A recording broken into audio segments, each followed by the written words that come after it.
Christopher Wilson පනාම්දු 1997 දී තමන්ගෙම ප්‍රේමවන්තයා වෙච්ච රනිල් වික්‍රමසිංහ විසින් ඝාතනය කරනවා. ඝාතනය කරන්න හේතුව තමයි ඔහු රනිල් වික්‍රමසිංහට විරුද්ධව බටලන්ද කොමසිමට සාක්ෂි දීමට සූදානම් වීම. ඇත්තටම විල්සන් පනාම්දු කියන්නේ රනිල්ගේ කොල්ලා. රනිල්ගේ ලව් එක. රනිල්ගේ බොයිෆ්‍රෙන්ඩ්. හරිද? බොයිෆ්‍රෙන්ඩ් දන්නවා කතන්දර ටික ඔක්කොම.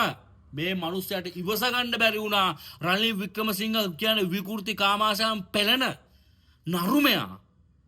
මේ බටලන්දේ ජනතා විමුක්ති පෙරමුණේ දේශපාලනය කරා කියන වරදට අල්ලගෙන ගිහිල්ලා අතපය ගැට ගහලා තියෙන සූලින් ඉඳලා ඔඩුවට පරානන්න ගහලා ඒ ඇතුළෙත් එච්චර දේවල් කරන ගමනුත් මුගේ විකෘති ලිංගික ආශාවන් ටික මෙන්න මේ අර වද බඳ ලක් වෙච්ච මරලා දාන්න සූදානම් වෙච්ච අපේ සහෝදරවරු ඒකට මේ ඒක බල ඉන්න තමන්ගේ ප්‍රේමවන්තයා සියලුම දේවල් ටික දැන් ප්‍රේමවන්තයා ක්‍රිස්ටෝපර් විල්සන්ට තියෙනවනේ. හැබැයි ක්‍රිස්ටෝපර් කියන මේ මිනිස්සයා තීරණය කරනවා මේ කොමිසමේදී සාක්ෂි දෙන්න. අන්න එතෙන්දි තමයි ඔහුව ඝාතන වෙන්නේ. ජනතා විමුක්ති පෙරමුණේ සහෝදරවරු සෑහෙන දෙනෙක් ඝාතනය කරපු රනිල් වික්‍රමසිංහ කියන නරුමයා මේ ලංකාවේ තවත් ජීවත් වෙනවා. දැන් අනුර කුමාර කියන එයාගේ සහෝදරයත් ඝාතනය කරනවා කියලානේ. ඕ රනිල්ල කරේ. අවුරුද්දක් ගිහිල්ලා එක දවසක් බැරි වුණා. හිර කූඩුවේ තියන්න.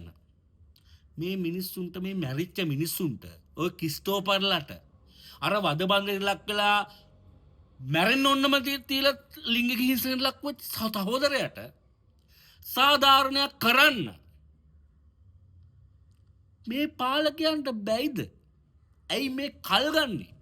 ස්වභාවික මරණයක් අත්වනකම් ඉන්න දෙන්න එපා. පලිගන්න. නැත්තම් අපි ඔයගලන්ට බැයි නම් අපි දේශප්‍රේමී ජනතා ව්‍යාපාරය හදනවා කියලා හොඳට මතක තියාගන්න.